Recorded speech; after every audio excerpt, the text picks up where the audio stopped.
Tudo bem? Eu sou o professor Andrei Venturini Martins e nós vamos para a nossa terceira aula, na qual eu quero tratar sobre o termo massificação.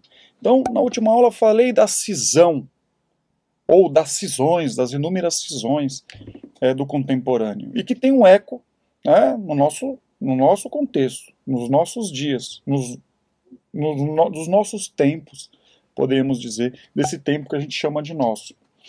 Porém, uma outra característica, e que parece contradizer o que eu disse inicialmente, seria a massificação.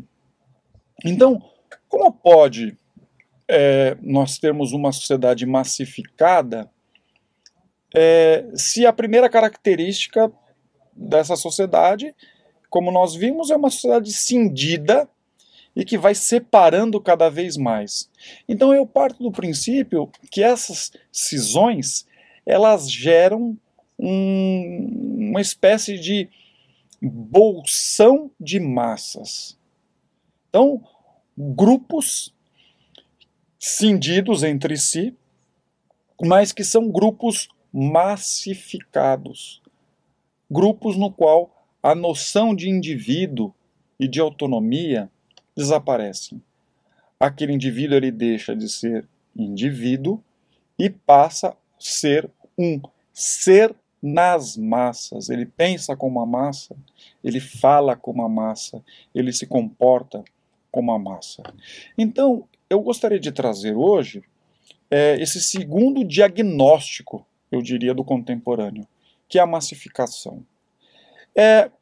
Uma primeira característica do processo massificador eu chamaria de ideologias estatais.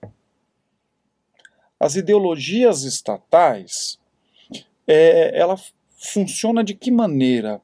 O Estado, ele dissimula a sua força a partir de uma propaganda de si. O Estado, ele faz uma propaganda do seu projeto. É sempre um projeto voltado para o bem comum. No entanto, por trás desse termo bem comum, há métodos para que aquela ideologia, ou aquele grupo que defende aquela ideologia, permaneça no poder. Então, isso é interessante porque são usados os mais variados mecanismos para a propaganda. Então, podemos dizer que a propaganda nua e crua, a gente vê na televisão, mas também, por exemplo, a educação. A educação, ela pode se tornar uma janela de propaganda estatal, né? De alguma maneira, você pode ter uma tendência educativa que zele por uma postura política em detrimento a outras posturas políticas. No Brasil, há um elemento importante, que está na Constituição, e que teoricamente, friso, teoricamente, impediria essa doutrinação, no sentido de que cada professor deve falar aquilo que reza uma dada ideologia partidária ou estatal, que é a liberdade de cátedra. A liberdade de cátedra permite que o professor, com liberdade e autonomia, possa exercer, né, a sua profissão e ensinar aquilo que está nas ementas e também proferir, dentro de um certo contexto, as suas opiniões. Ele não será preso em função disso. No entanto, sabe-se que muitas vezes, em alguns contextos, o professor ele pode usar desse poder, né, para doutrinar, né, no processo de doutrinação. Alguns anos atrás surgiu no Brasil um projeto de lei, que é o projeto Escola Sem Partido, que eu sou contra justamente porque tira a liberdade de cátedra do professor, né? A liberdade do professor de falar. Por outro lado, é um projeto que traz uma preocupação, e a preocupação é justamente essa, né? Um professor doutrinando alunos para uma determinada ideologia partidária. Então, veja, esse é um problema, e eu estou dando esse exemplo, no sentido de usar da estrutura estatal para fazer uso privado dessa estrutura, para fazer com que grupos pensem como eu.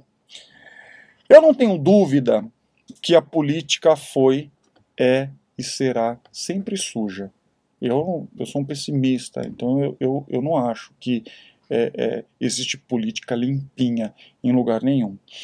Principalmente quando se trata de democracia, no qual eu acho que é o regime menos pior, né? No entanto, quando falamos de democracia, a democracia é um sistema político que favorece a massificação. Então, democracia tornou-se propaganda. Veja, propaganda dirigida às massas. Propaganda enquanto tentativa de construir uma imagem de si. Propaganda enquanto tentativa de construir uma personalidade que possa comandar. Então, é nesse sentido que a política volta-se para as massas. E aí usa de todo um instrumental propagandista para que possa coagir, determinar e subjugar essas massas. Isso só seria possível em uma sociedade de massa como é a nossa, né? Uma sociedade democrática e massificada. Então essa seria uma primeira característica do processo massificador, os templos lotados. Essa seria uma segunda característica do processo, essa seria uma primeira característica do processo massificador, as ideologias estatais. Uma segunda característica seria os templos, as igrejas lotadas. Eu diria que a religião é o sistema de sentido mais poderoso. A política, ela pode desaparecer. A ciência, ela pode desaparecer. Mas a religião, nunca. Por quê? Porque a religião é o sistema de sentido mais poderoso da história. O homem é o animal do sentido. O homem precisa de sentido.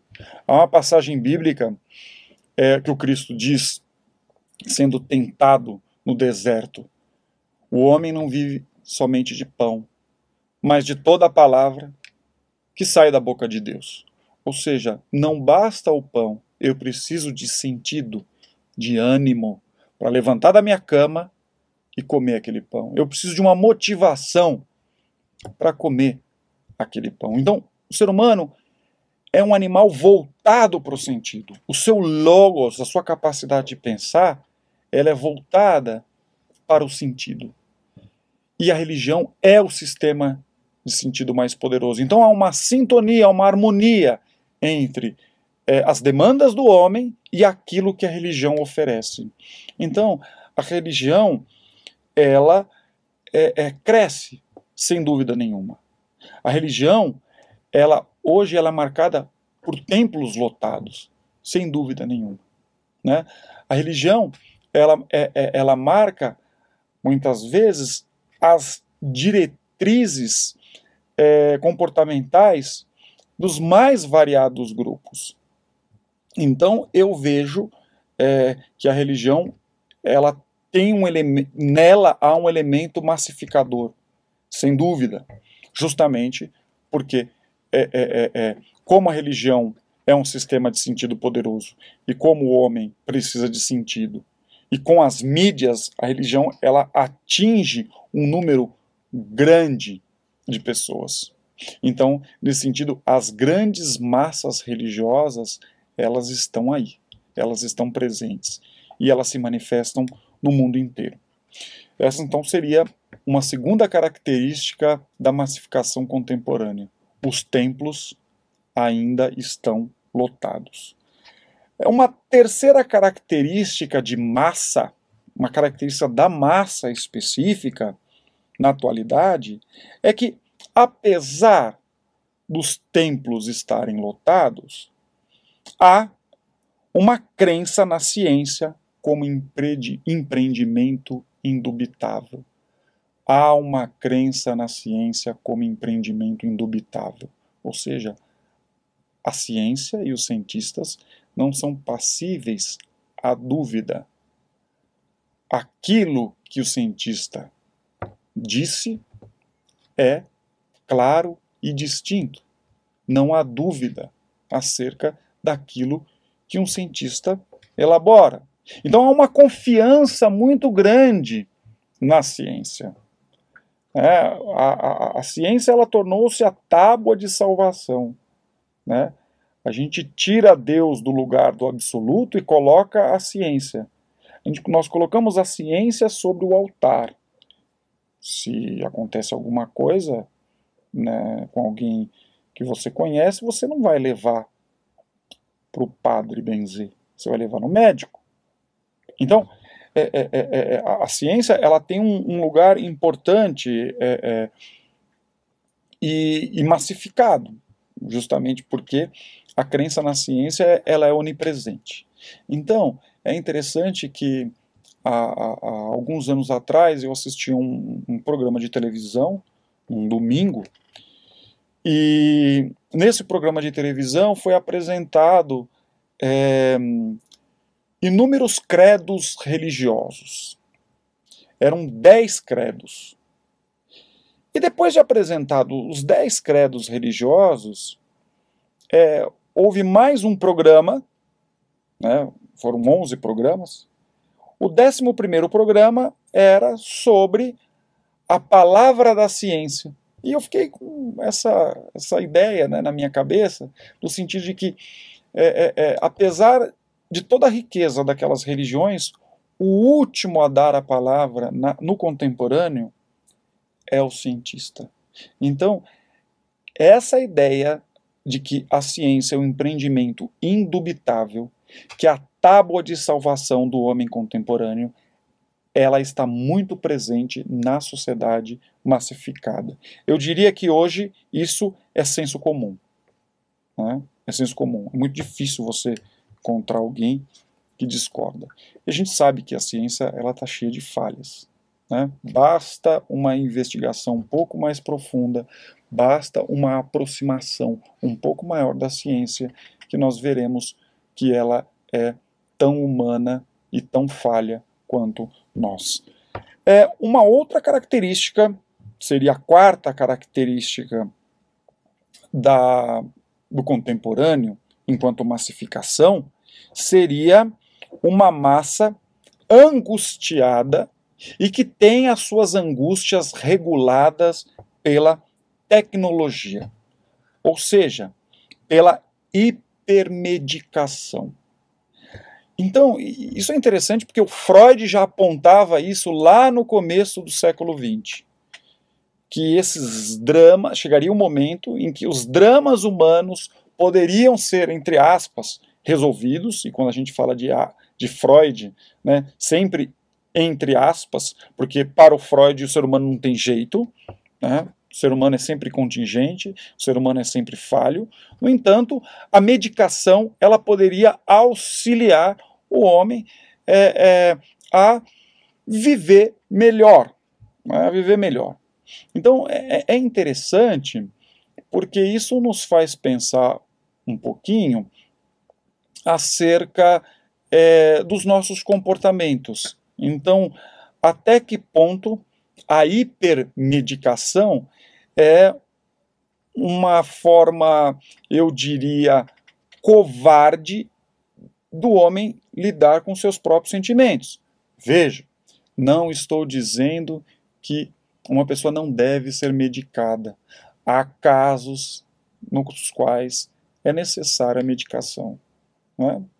Há casos nos quais a medicação é necessária.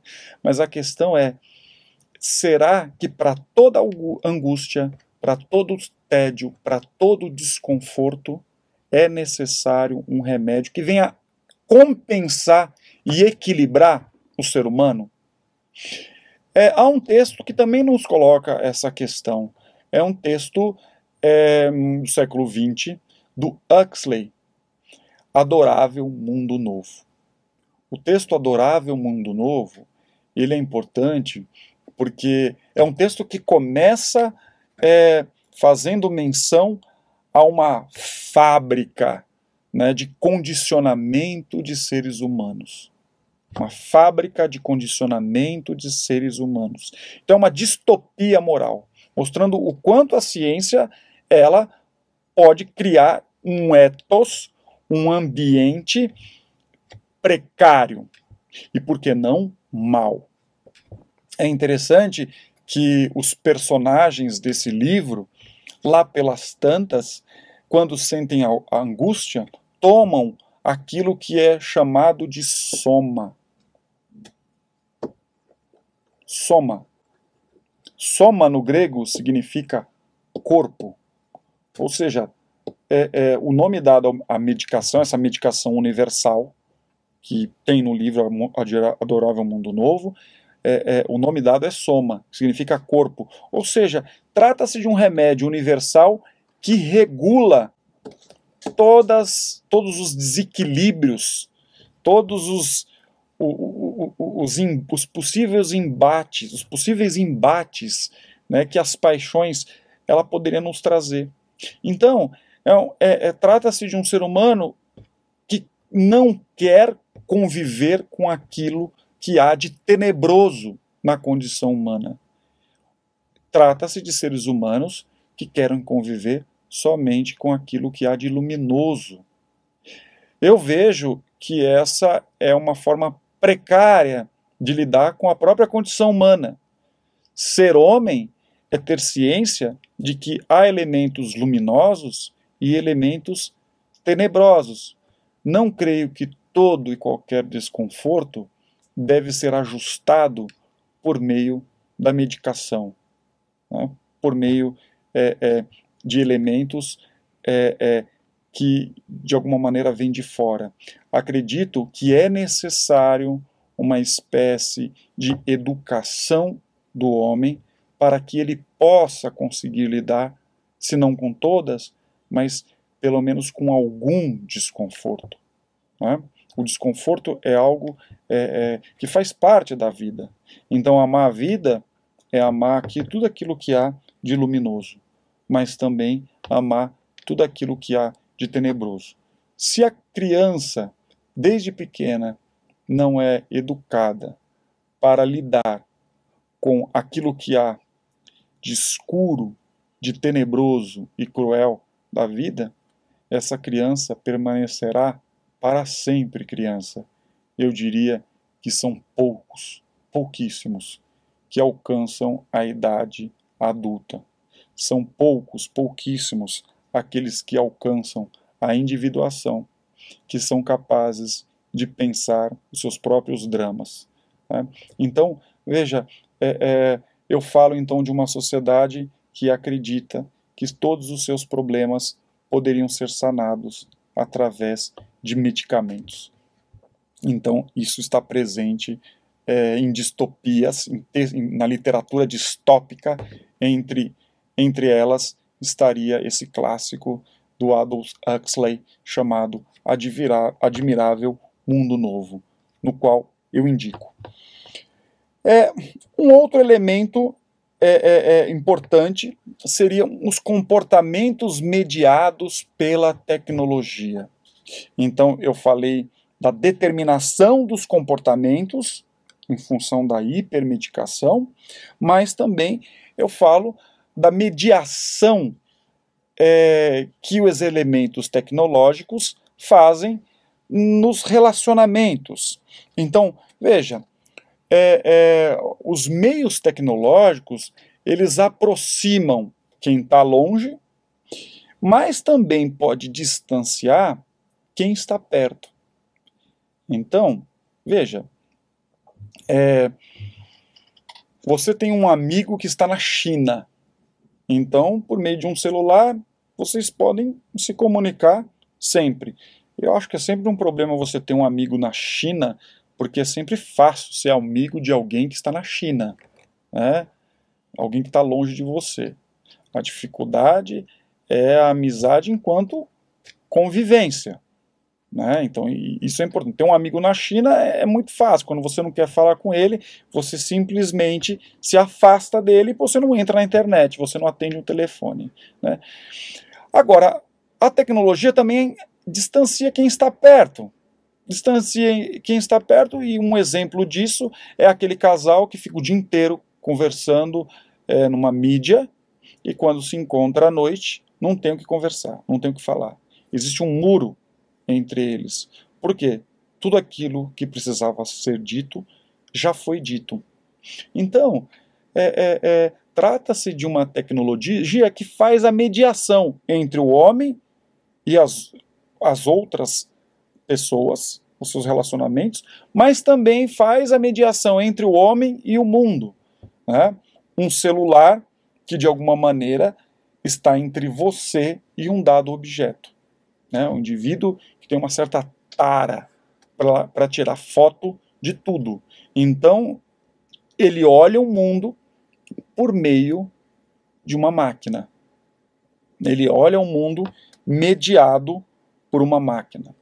E, é claro, isso tem influências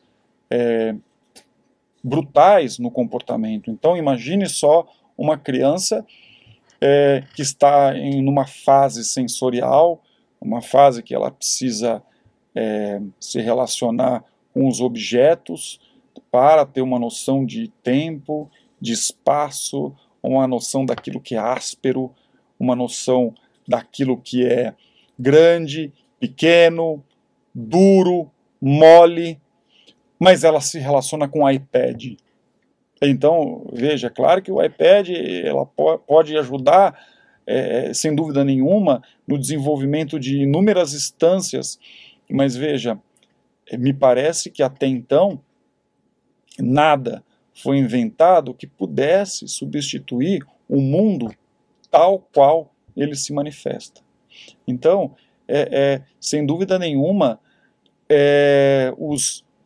a tecnologia, os meios de comunicação, têm uma influência muito grande do homem no contemporâneo, né? Uma influência muito grande. E aí nós podemos falar dos mais variados tipos de relacionamento, que seriam o relacionamento do amigo da mídia. Então, interessante, o indivíduo ele tem um Facebook e ele diz: eu tenho 1000 amigos. E eu fico pensando, já é difícil dar conta de um, né? E o indivíduo tem 1000. E aí, se há a possibilidade da conta dele no Facebook desaparecer, ele fala: eu vou perder os meus 1000 amigos. Então, veja, a noção de amigo, quando ela adentra ao mundo virtual, ela ganha um outro sentido, mais vinculado à quantidade do que à qualidade. Então, talvez esses sejam aspectos que estão na consciência das massas e que também nos faz pensar. Um outro elemento, e é claro, tem a ver com a tecnologia, seria a ostentação da vida privada no espaço público. Esse também é um fenômeno de massa, mas não só, é um fenômeno no qual há uma espécie de invenção de si.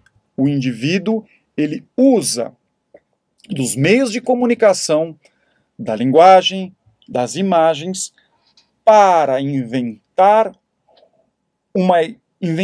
a si mesmo. Ele usa dos meios de comunicação, da linguagem, das imagens, para inventar a si, para criar no outro uma ideia de si.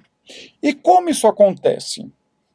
Acontece da seguinte forma: o homem inventa a si para o outro. De que maneira? Ele busca agregar a si algumas imagens que são agradáveis. Talvez não são agradáveis para ele, mas são agradáveis, são imagens agradáveis para aqueles que o observam. Então, com isso, a sua imagem tem uma profunda adesão pública.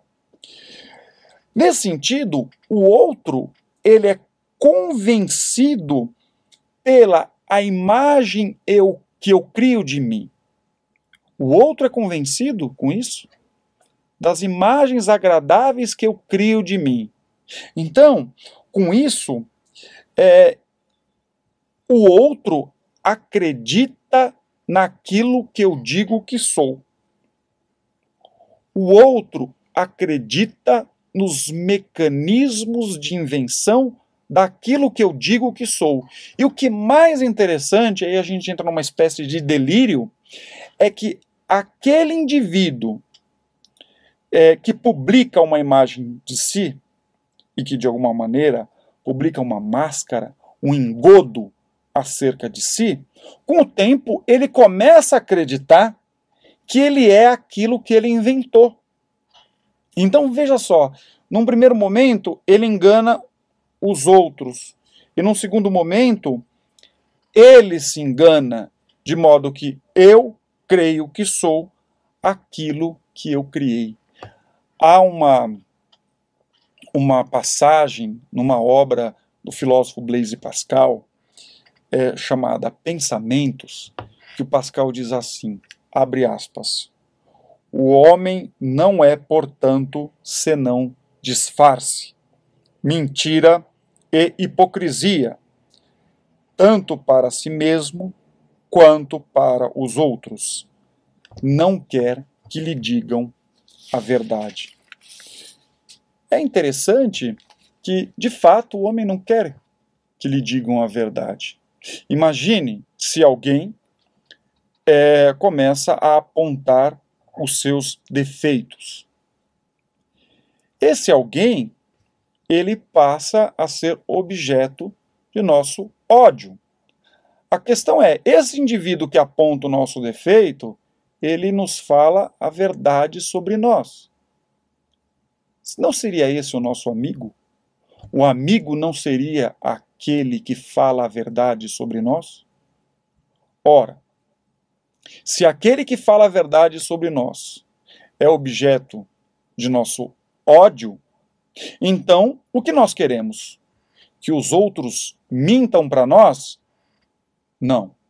Então não queremos que os outros mintam para nós, mas também não queremos que os outros falem a verdade sobre nós, principalmente quando as verdades elas são desagradáveis. Então, o que é o homem? O que quer o homem? Esse é um grande problema. É um grande problema. Então, eu acho que a grande questão que poderia ser colocada não se trata de dizer o que é a verdade. Mas como Nietzsche bem colocou, trata-se de nos perguntarmos o quanto de verdade suportamos, o quanto de verdade uma massa suporta.